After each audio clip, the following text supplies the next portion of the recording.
El diseño arquitectónico es otro aspecto clave de la relación entre la arquitectura y el urbanismo. El diseño arquitectónico se refiere al proceso de crear edificios y espacios habitables que sean atractivos, funcionales y seguros para las personas. Y para entrar a fondo, la Dirección de Investigación de la Facultad de Arquitectura de la Universidad de San Carlos presenta Ciencia e Investigación. Un programa de la Dirección de Investigación de la Facultad de Arquitectura en el marco de la arquitectura, el diseño y el urbanismo. Esta es la unidad responsable de la planificación, organización, dirección y supervisión de las actividades de investigación en el área de arquitectura del diseño gráfico y posgrados. Ciencia e Investigación. Bienvenidos. Bienvenidos al programa Ciencia e Investigación, en el marco de la arquitectura, el diseño y el urbanismo. Este es un programa de la Dirección de Investigación de la Facultad de Arquitectura de la Universidad de San Carlos de Guatemala. Esta mañana dejamos en el uso de la palabra al doctor en arquitectura Mario Raúl Ramírez de León, quien es el director de investigación de la Facultad de Arquitectura. Bienvenidos. Muy buenos días a la audiencia de Radio Universidad.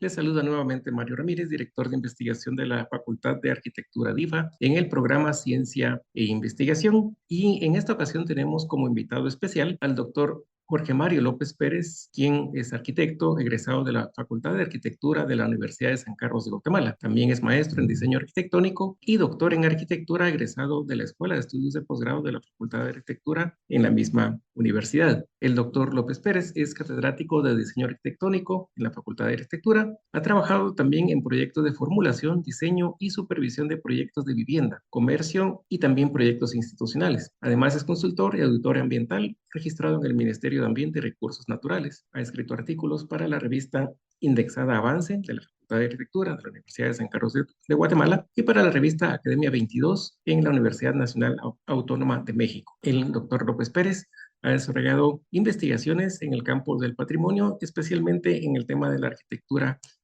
moderna. Y pues hoy nos comparte el tema desarrollado para su tesis doctoral, la integración plástica en la arquitectura moderna del sector privado de la ciudad de Guatemala. Doctor Jorge Mario López Pérez, muchas gracias por aceptar la invitación para compartir con nosotros y con la audiencia de Radio y Universidad. Sea usted bienvenido, le cedemos el micrófono. Muchas gracias. Un saludo a todos los radioescuchas. Agradezco esta invitación y el espacio para esta entrevista y compartir parte de este trabajo que desarrollé en tesis de doctorado del año 2016. Estoy en la mejor disposición de escuchar las preguntas que me planteé y dispuesto, por supuesto, a contestarlas con base a este trabajo. Muchas gracias, doctor.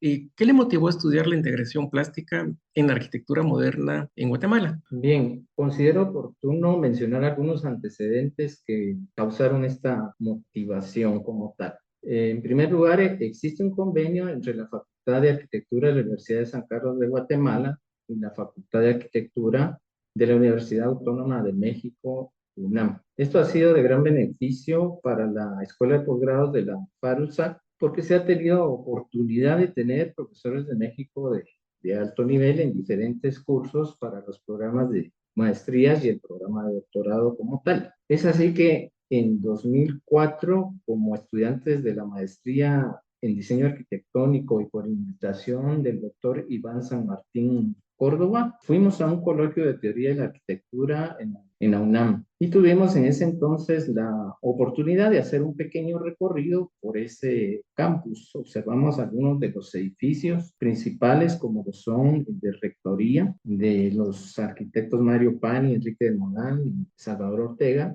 también la biblioteca y el Estadio Olímpico, donde hubo colaboración de grandes artistas como David Alfaro Siqueiros, Juan O'Gorman, el famoso Diego Rivera. Ellos colaboraron con murales que se incorporaron a estos edificios modernos. Desde entonces, pues ya había inquietud por conocer más acerca de este tipo de arquitectura con estas aplicaciones de la plástica. Luego, También en otro curso de la maestría en mención se realizó una pequeña investigación respecto a algunos de los edificios del Centro Cívico de la Ciudad de Guatemala, entre ellos el de la Municipalidad, el ICS, el Crédito Hipotecario Nacional, que también pertenecen a este tipo de arquitectura, es decir, la arquitectura moderna, y también tienen integración plástica. Después de que concluimos la maestría en nuestra facultad, algunos de mis compañeros, como Sonia Fuentes y Lionel Bojorquez, continuaron sus estudios en la UNAM y estudiaron el doctorado. Este fue un paso importante también, ya que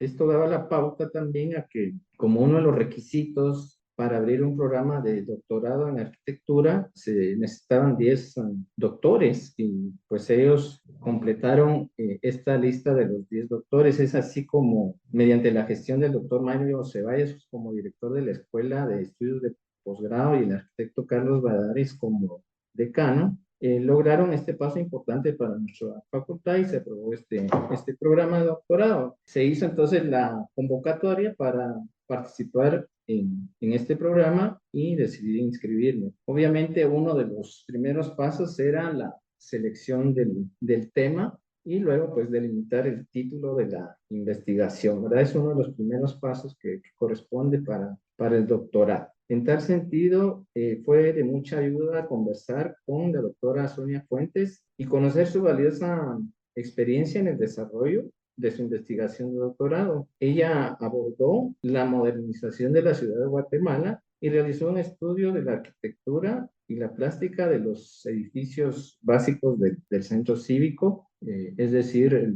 la Municipalidad de Guatemala, el edificio del ICS, el Crédito Hipotecario Nacional y el Banco de Guatemala. Con esto, pues hago hincapié en que ya se venía trabajando la investigación acerca de la integración plástica en edificios modernos, pero en el sector público. Y luego recuerdo muy bien que en esa conversación que tuvimos con Sonia, le pregunté qué líneas de investigación consideraba que se podían continuar según su tesis. Fue así como se retomó el tema de integración plástica en arquitectura moderna, pero acá el enfoque que ya se tendía era hacia el sector privado de la ciudad de Guatemala, porque ya conocíamos algunos de estos casos que habíamos visto, pues que están en nuestra ciudad. Y es pertinente mencionar que como investigadores se pueden encontrar temas ya investigados, menos estructurados o formalizados o poco desarrollados, como la J. Roberto Hernández Sampieri. Sabía que ya se había mencionado algo de la integración plástica, pero más orientada precisamente al sector público, ¿verdad? Entonces, inicié la revisión de literatura y encontré que me ayudaron, dos documentos que me ayudaron y motivaron aún más para desarrollar mi investigación. Uno de estos fue la tesis de grado de la arquitecta Ana Carolina González Pérez, que dicho sea de paso es hija del maestro artista Roberto González Goyri. Este documento, esta tesis es de 1983 y luego la otra investigación que encontré en esa revisión de literatura fue una que se realizó bajo la dirección del maestro Carlos Ayala. Fue un equipo de investigadores donde también participó el arquitecto Francisco Méndez Dávila. Esta es una investigación del año 1992 que se realizó para el Centro de Investigaciones de la Facultad de Arquitectura y fue también acerca de la integración plástica en la arquitectura moderna. En estos documentos, algo que se realizó pues fue el alcance que se tenían y precisamente ya acá se hacía mención de algunos casos de arquitectura moderna con integración plástica tanto en el sector público como en el privado. Pero identifiqué allí esa necesidad por profundizar en estos casos, hacer un análisis crítico a profundidad y estudiar más el fenómeno, todo el fenómeno de cómo se dio la integración plástica en la arquitectura moderna en la ciudad de Guatemala, pero dirigido al sector privado. Y además fue de mi deseo completar y actualizar el catálogo de las obras más reconocidas. Fue así como continué desarrollando el enfoque de mi tesis y delimitando el título que es Integración Plástica en la Arquitectura Moderna del Sector Privado de la Ciudad de Guatemala en el periodo de 1954 a 1976. Es un análisis crítico de edificaciones. Y bueno, pues por ahí puedo mencionar parte de esta motivación y cómo pues llegué al tema y a la delimitación del título, doctor Ramírez. Muchas gracias, doctor Jorge Mario López Pérez. Tal vez si pudiera ampliarnos para nuestra audiencia, ¿y cuál es el concepto de integración plástica? Que tiene que ver con pues, el trabajo de artistas, y, pues, pero aplicado también en obras de arquitectura. Entonces, ¿en qué consiste este concepto de integración plástica? En efecto, pues era uno de los componentes de la tesis muy importantes a abordar, ¿verdad? ¿Qué se entiende por integración plástica? ¿Desde cuándo se conoce el concepto? Y he de decir que, pues, integración plástica ha existido en muchos estilos, del barroco, y donde se tiene mayor reconocimiento de una verdadera integración plástica es en el gótico. Así lo menciona José Luis Sert. Entonces, ya en la década de 1940, Sigfrid Gedeon, Enrique del Moral y Carlos Mérida empiezan a conceptualizar sobre lo que se entiende por integración plástica. Y ellos coinciden en que hay un solo camino, que es cuando el arquitecto trabaja de forma estrecha con el artista desde que se concibe la obra y trabajan conjuntamente de principio a fin hasta que se termina la obra. Y luego, algo importante es que los trabajos de ellos no pueden ser separados, es decir, para que se mantenga la integridad de la obra. Esta es una coincidencia entre estas personas que ya mencioné. Pero más adelante, y para mí el mayor aporte para aclarar el concepto de integración plástica lo hace José Luis Sert. Esto ocurre en el octavo SIAM, que se da en Hoddesdon, Inglaterra, en 1951, y él escribe allí un artículo que lleva por nombre Centros para la Ciudad, para la Vida de la Comunidad. Y el nombre del documento es El Corazón de la Ciudad. Entonces, él indica acá que hay tres maneras de combinar la arquitectura con la escultura y la pintura. Tres categorías, por decirlo así. Y aquí voy a tratar de parafrasear un tanto a José Luis Sert. La primera de estas es la colaboración integral, que es la que coincide precisamente con lo que dice Gedeon del Moral y Carlos Mérida. Y él dice que se halla ligada a la concepción del edificio, actuando a menudo el mismo arquitecto como escultor o pintor, o bien en estrecha colaboración con aquellos artistas. Los trabajos de ellos no se pueden separar y la colaboración ha de ser llevada adelante como labor de conjunto desde el principio hasta el fin, totalmente coincidente con lo que ya había indicado. Esto quiere decir que debe existir una auténtica fusión entre la obra plástica y el edificio como tal, o como lo expresaba el arquitecto Jorge Montes, a quien tuve oportunidad de entrevistar. Él decía que era una síntesis de las artes o una unión de las artes. Luego, dentro de mis conclusiones de este trabajo de tesis, en esta primera categoría,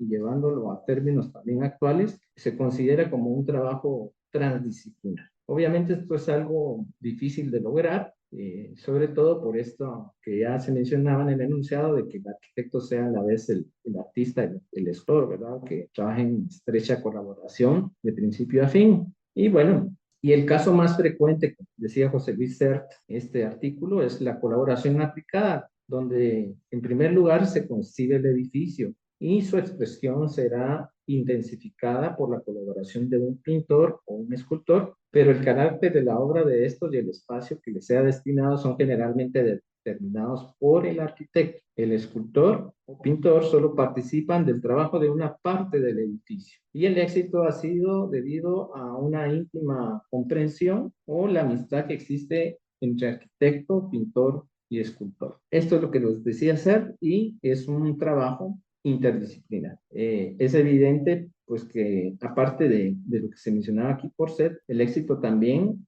va a resultar a partir de la unidad de estilo, porque hablando de arquitectura moderna, sabemos de que acude a ciertos principios como la simplicidad, la abstracción, el dominio de la línea, y del mismo modo, en unidad de estilo, estas esculturas, estos relieves, estos murales, debían acudir entonces a esa abstracción, a esa simplicidad, o sea, alejarse del lenguaje figurativo. Finalmente, también Sert da otra categoría de cómo combinar la arquitectura con la escultura o la pintura, y es cuando pueden estar simplemente relacionadas entre sí, manteniéndose separadas las respectivas obras. Y me explico un poco más con esto. En un conjunto arquitectónico, pues tenemos espacios abiertos en los cuales se pueden incorporar esculturas o dentro de una pileta, por ejemplo, lo podemos incorporar. Menciono un caso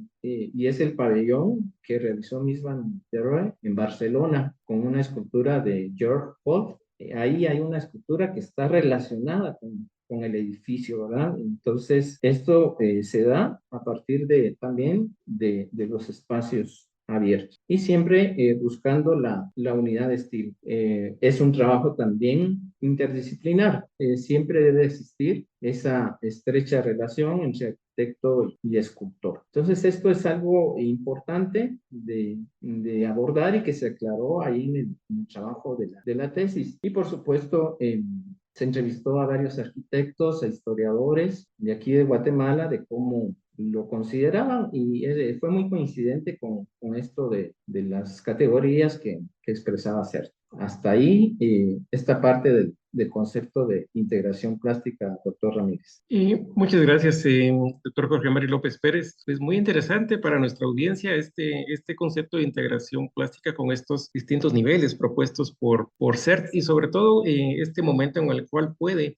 una obra de arte o obras de arte incorporarse en el proceso de diseño desde un inicio o bien, como el caso que citaba al final del pabellón de Barcelona, pues una escultura que queda enmarcada en la arquitectura como en una puesta en escena, digamos, un cierto diálogo entre arquitectura y escultura, pero que siguen siendo obras separadas. Para el caso de Guatemala, ¿qué obras emblemáticas o casos de estudio le llamaron la atención donde se revelaran estos conceptos de integración plástica? Pues bien, en el sector privado hubo una importante producción de arquitectura moderna con integración plástica en las décadas de 1950 a 1970. Se logró catalogar en un total de 27 obras y analicé a profundidad 3 de estas. Y bueno, para mencionar algunos de los casos que son emblemáticos, en la década de 1950, considero que las obras emblemáticas son dos. Una de estas es una vivienda unifamiliar conocida como Villadora o Casa Pichotto, que fue realizada precisamente para